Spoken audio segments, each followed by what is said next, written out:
Supreme court ने बच्चों के खिलाफ अपराध को लेकर के एक अहम फैसला दिया है। सुप्रीम कोर्ट ने कहा है कि यौन इरादे से बच्चों के यौन अंगों को छूना भी पॉक्सो के तहत अपराध माना जाएगा। सुप्रीम कोर्ट ने कहा कि स्किन टू स्किन कांटेक्ट जरूरी नहीं होगा। सुप्रीम कोर्ट ने अपने फैसले में यह भी कहा कि पॉक्सो की धारा 7 के तहत स्पर्श या शारीरिक संपर्क को प्रतिबंधित करना बेतुका है और अधिनियम के इरादे को नष्ट कर देगा, जो बच्चों को यौन अपराधों से बचाने के लिए बनाया गया है।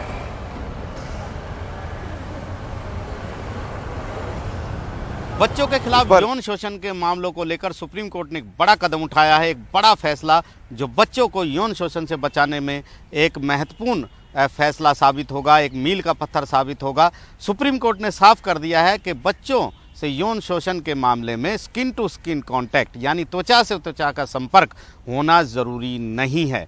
अगर यौन इच्छा से कोई व्यक्ति किसी बच्चे के यौन अंगों को छूता है तो ये पॉक्सो एक्ट के तहत एक अपराध है और उसे इस अपराध के लिए दोषी ठहराया जा सकता है। सुप्रीम कोर्ट ने बॉम्बे हाई कोर्ट के उस फैसले को भी रद्द कर दिया है जिसमें कहा गया था कि किसी बच्चे के यौन अंगों को टटोलना, छूना के लिए स्किन टू स्किन यानी त्वचा से त्वचा का संपर्क होना ज़रूरी है।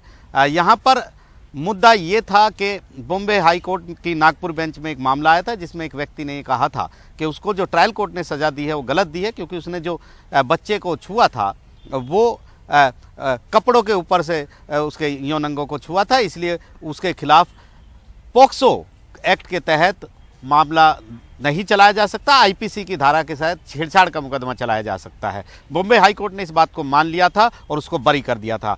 इस मुद्दे ने इतना तूल पकड़ा कि यहाँ पर खुद अटॉर्नी जनरल के वेणुगोपाल सुप्रीम कोर्ट पहुँचे, कुछ महिला संगठन यहाँ आए, महाराष्ट्र सरकार भी आई और अटॉर्नी जनरल के वेणुगोपाल ने दलील दी कि इससे तो जो कोई भी दोषी होगा वो किसी बच्चे दस्ताने पहनकर, सर्जिकल ग्लव्स पहनकर किसी बच्चे के यौन अंगों को छुएगा और कानून से वो सजा से बच निकलेगा। सुप्रीम कोर्ट ने इस बात को मान लिया है और सुप्रीम कोर्ट ने कहा है कि अगर बॉम्बे हाई कोर्ट ने जो परिभाषा दी है उसके तहत हम चलेंगे और स्किन टू स्किन कांटेक्ट होना ज़रूरी कर देंगे तो ये जो विधायी मंशा थी, जो संसद की मंशा थी कि बच्चों को यौन हमलों से बचाया जाए, उनको संरक्षण दिया जाए, उसके इरादे को ये विफल कर देगा। ये जो परिभाषा है, ये जो व्याख्या की गई हाईकोर्ट के द्वारा, ये कतई बेतुकी है और इसे किसी भी तरीके से माना नहीं जा सकता है। जो आरोपी है उसको 3 साल की सजा दी है, जुर्माना भी लगाया है। नई दिल्ली से सुनील कुमार राम के साथ आशीष भार्गव, एनडीटीवी इंडिया। अब रुक करते हैं मुंबई का। मुंबई के पूर्व पुलिस कमिश्नर परमबीर सिंह को फरार घोषित करने की प्रक्रिया शुरू हो गई है। बॉम्बे हाईकोर्ट के आदेश के बाद ये फरार घोषित करने की प्रक्रिया शुरू की गई है। आपको बता दें कि परमबीर सिंह को 30 दिनों के अंदर कानून के सामने अपने आप को पेश करना होगा, वरना उनकी संपत्तियों को कुर्क करने की प्रक्रिया शुरू कर देंगे। परमबीर सिंह पर कई मामले दर्ज हैं। उन्होंने महाराष्ट्र के पूर्व गृह मंत्री अनिल देशमुख पर वसूली का आरोप लगाया था। इस बीच सुप्रीम कोर्ट ने परमबीर सिंह को संरक्षण देने के मामले की सुनवाई करते हुए कहा कि फिलहाल उन्हें संरक्षण नहीं मिलेगा जब तक ये नहीं बताया जाएगा कि वो कहाँ हैं, इस देश के अंदर या देश के बाहर। सुप्रीम कोर्ट ने उनके वकील से कहा कि 22 नवंबर को बताएं कि परमबीर सिंह आखिर हैं कहाँ। इस पर ज़्यादा जानकारी देने के लिए हमारे साथ हमारे सहयोगी मुंबई से सुनील सिंह जुड़ गए हैं। सुनील, ये प्रक्रिया तो फरार घोषित करने की शुरू कर दी गई है कोर्ट द्वारा। आखिरकार परमबीर सिंह कहाँ छुपे हुए हैं? क्या कुछ जानकारी है आपके पास, आपके सूत्रों से, कि वो देश में है या देश के बाहर है? देखिए सौरभ, यही सवाल आज सुप्रीम कोर्ट ने भी पूछा है परमबीर सिंह के वकील को, और ये सवाल सभी लोग जानना चाहते हैं इसका जवाब, लेकिन इसका जवाब नहीं मिल रहा है। इसीलिए जो मुंबई की क्राइम ब्रांच है, जो कि गोरेगांव में जो जबरन वसूली का मामला दर्ज है परमबीर सिंह और बाकी लोगों के खिलाफ, उसको लेकर मेट्रोपॉलिटन मजिस्ट्रेट कोर्ट के पास गई थी और कहा था कि बार बार समन देने के बाद भी वो हाजिर नहीं हो रहे हैं, इसीलिए उन्हें फरार घोषित किया जाए। लिहाजा कल ही मेट्रोपॉलिटन मजिस्ट्रेट ने फरार अपराधी घोषित अपराधी कर दिया है परमबीर सिंह को, साथ में रियाज भाटी एक दूसरा आरोपी है और एक विनय सिंह करके तीसरा आरोपी, 3 लोगों को। अब जो है इस घोषित होने के बाद जब कोर्ट का ऑर्डर आ चुका है, तब एक नोटिस जो है उनके जो घर हैं या उनकी भी जो भी जहां पर रहते हैं वो नोन अननोन, वहां पर जाकर नोटिस चिपकाई जाएगी और उन्हें वक्त दिया गया है कि 30 दिन के भीतर वो आकर हाजिर हों, अपने आप को पेश करें, वरना जो भी उनकी संपत्ति है उसको कुर्क किया जाएगा। यानी कि तब उनकी संपत्तियों को कुर्क करने की प्रोसीजर भी शुरू कर दी जाएगी। और फिलहाल सभी से अपील भी की जा रही है, जो एक प्रक्रिया के तहत जो CRPC 82 के तहत है, अपील भी की जा रही है कि जो भी जानता हो, किसी की नज़र में हो, अगर कहीं कोई देखता हो इन तीनों को तो उन्हें सूचना दे।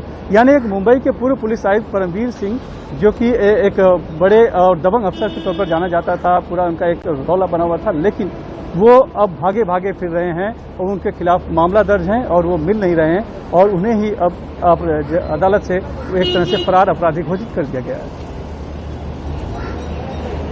जी बिल्कुल, तो सुनील जानकारी दे रहे थे कि अब परमवीर जो एक बड़े अधिकारी हैं, भागे फिर रहे हैं। कानून की नज़र में सब कोई बराबर हो, चाहे अधिकारी हो या फिर कोई आम आदमी। अब रुक करते हैं मुंबई से सीधे जम्मू कश्मीर का। श्रीनगर में के हैदरपुरा में एक एनकाउंटर हुआ था जिस पर तमाम सवाल उठ रहे हैं। इसमें 2 आतंकियों समेत 2 व्यापारियों की भी मौत हुई थी। इसको लेकर के जम्मू कश्मीर के उपराज्यपाल मनोज सिन्हा ने मजिस्ट्रेट जांच के आदेश दे दिए हैं। इसकी जांच एक एडीएम रैंक के अधिकारी करेंगे। उपराज्यपाल के दफ्तर की तरफ से ट्वीट कर इस जांच के बारे में बताया गया है, जिसमें कहा गया है कि एक समयबद्ध तरीके से रिपोर्ट आने पर सरकार उचित कार्रवाई करेगी। प्रशासन एक बार फिर इस बात को दोहराता है कि किसी के साथ भी अन्याय नहीं होगा। इस बात को बेगुनाह लोगों की सुरक्षा भी की जाएगी। हैदरपुरा में हुई मुठभेड़ में 4 लोगों की मौत हुई थी, जिसमें 2 आतंकी और 2 कथित रूप से आतंकियों की मदद करने वाले कारोबारी भी मारे गए थे। कारोबारियों की मौत पर सवाल उठ रहे थे।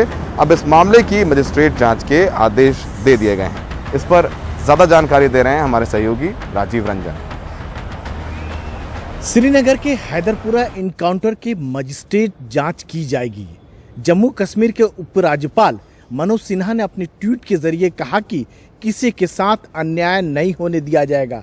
आपको ये बता दें कि उपराज्यपाल ने मजिस्ट्रेट जांच के आदेश तब दिए जब हैदरपुरा में उस सोमवार को जो इनकाउंटर हुआ था आतंकियों और सुरक्षा बलों के बीच में, उसमें 2 आतंकी तो मारे ही गए थे, साथ में 2 आम नागरिकों की भी मौत हुई थी। इसको लेकर श्रीनगर में जबरदस्त प्रदर्शन हुए। खासतौर से जो कश्मीर की जो रीजनल पार्टी है, चाहे नेशनल कॉन्फ्रेंस की बात करें, चाहे PDP की बात करें, उन्होंने साफ तौर पर यह कहा कि पुलिस ने इन लोगों के साथ ज्यादती की है, कि जो मांग कर रहे थे कि उनको जो परिवार वालों को जो मारा गया है वो आतंकी नहीं है, वो व्यापारी हैं, और पुलिस ने जानबूझकर उन पर यह आरोप लगाया है। नई दिल्ली से Rajiv Ranjan, NDTV India. Noida police और टेलीकम्युनिकेशन विभाग ने ऑनलाइन ठगी का एक बड़ा पर्दाफाश किया है। इसके तहत इनकी ज्वाइंट टीम ने यह ऑपरेशन किया था, जिसमें लोगों को ऑनलाइन ठगी की जाती थी, उनको ब्लैकमेल किया जाता था। आपको बता दें, इसके आरोप में 8 लोगों को गिरफ्तार किया गया है। ये गिरोह फर्जी ऑनलाइन कंपनी से इंटरनेट कॉलिंग के जरिए अमेरिका में भारतीय मूल के अमेरिकी नागरिकों को ड्रग्स केस में फंसाने के नाम पर धमकी देता था और गूगल वाउचर के जरिए पैसे वसूल लेता था। नोएडा के सेक्टर 58 इलाके में ये गिरोह काफ़ी समय से संचालित कर रहा था अपने कामों को, जिसका मास्टरमाइंड मध्य प्रदेश के पन्ना जिले का विनोद लखेरा फिलहाल फरार बताया जा रहा है। ये गिरोह अब तक रोजाना करीब 3 लाख रुपए के हिसाब से 1 साल के भीतर करीब 7 करोड़ से ज्यादा रुपए की ठगी कर चुका है। 2 मुख्य तरीकों से ये काम कर रहे थे और इनको इसमें सपोर्ट कर रहा था जो वहाँ US का जो वेंडर है, जिस वेंडर के पास वहाँ के लोगों का डेटा होता था, ये उसमें सपोर्ट कर रहे थे। 8 लोग पकड़े गए हैं कि सारे यहाँ के गाजियाबाद, मेरठ और आसपास के रहने वाले हैं। एक बरेली का भी रहने वाला है लड़का, और जो इसका मुख्य जो मेन मास्टरमाइंड है वो पन्ना MP का रहने वाला है, और वो वहाँ से बैठ करके रिमोटली पूरे इस ऑपरेशन को संचालित करता था। उसको भी हम लोग बहुत जल्दी अरेस्ट करेंगे। दिल्ली पुलिस ने दिल्ली के एक शख्स को गिरफ्तार किया है। शख्स पर आरोप है कि उसने फ़ोन स्नैचिंग की थी और ये फ़ोन स्नैचिंग इसने दिल्ली के कनॉट प्लेस से की थी।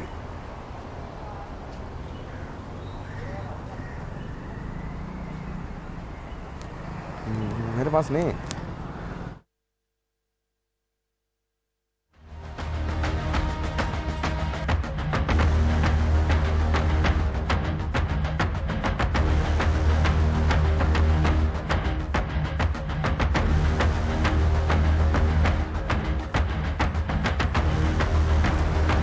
मुंबई के एंटी नार्कोटिक्स सेल ने कोल्हापुर से एक ड्रग्स फैक्ट्री का पर्दाफाश किया। इसके तहत कुछ लोगों को गिरफ्तार भी किया है। बताया जा रहा है कि इसका मालिक मुंबई का रहने वाला है और ये एक वकील है। पुलिस ने इस मामले में एक महिला समेत 2 लोगों को गिरफ्तार भी किया है।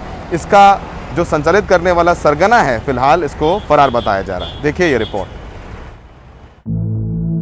राजकुमार राजहंस दुनिया की नजर में वकील, लेकिन पुलिस के मुताबिक नशे का सौदागर, जिसने न सिर्फ कोल्हापुर के चंदगढ़ में नशे का पाउडर मेफेड्रोन बनाने की फैक्ट्री लगा रखी थी, बल्कि कोल्हापुर से मुंबई तक ड्रग्स डिलीवरी का काम भी करता था। एक्यूज जो है वो यहाँ से सैटरडे संडे या फिर बीच बीच में महीने में कभी भी जब उसको ज़रूरत पड़ती थी तब खुद की कार लेके फार्म हाउस पे जाता था। वहाँ से तैयार जो मेफेड्रोन है वो लेके मुंबई में आता था और उसके जो फिक्स पेडलर्स हैं उनको सप्लाई करता था। पुलिस के मुताबिक बांद्रा में एक महिला 50 ग्राम ड्रग्स के साथ पकड़ी गई थी। उससे पूछताछ के बाद कोल्हापुर की ड्रग्स फैक्ट्री का खुलासा हुआ। स्थानीय पुलिस की मदद से वहां छापा मारने पर 2 करोड़ 35 लाख रुपए का सामान बरामद हुआ। ये मेफेड्रोन मैन्युफैक्चर करने के लिए यूज किए जाने वाले वेरियस अपरेटस जैसे measuring flask, round bottom flask, कुछ ड्रायर्स, इलेक्ट्रिक ओवन और बाकी कुछ अपरेटस इसमें जब्त किए गए हैं। इसके साथ 120 ग्राम ऑफ मेफेड्रोन भी यहाँ पे बरामद किया गया है। पुलिस के मुताबिक वकील राजहंस पोल्ट्री फार्म के आड़ में ड्रग्स की फैक्ट्री चला रहा था और इलाके में खुद को समाज सेवक के तौर पर स्थापित करने की कोशिश में जुटा था। उसके लिए उसने कोल्हापुर के ढोलगरवाड़ी में स्कूल खोलने का प्लान भी बनाया था, लेकिन उसकी काली करतूत पुलिस की नज़रों से छुप नहीं पाई और अब मुंबई पुलिस उसकी तलाश कर रही है। मुंबई से कैमरामैन अशोक महाडिक और प्रवीण रोहित साथ सुनील सिंह, NDTV इंडिया के लिए।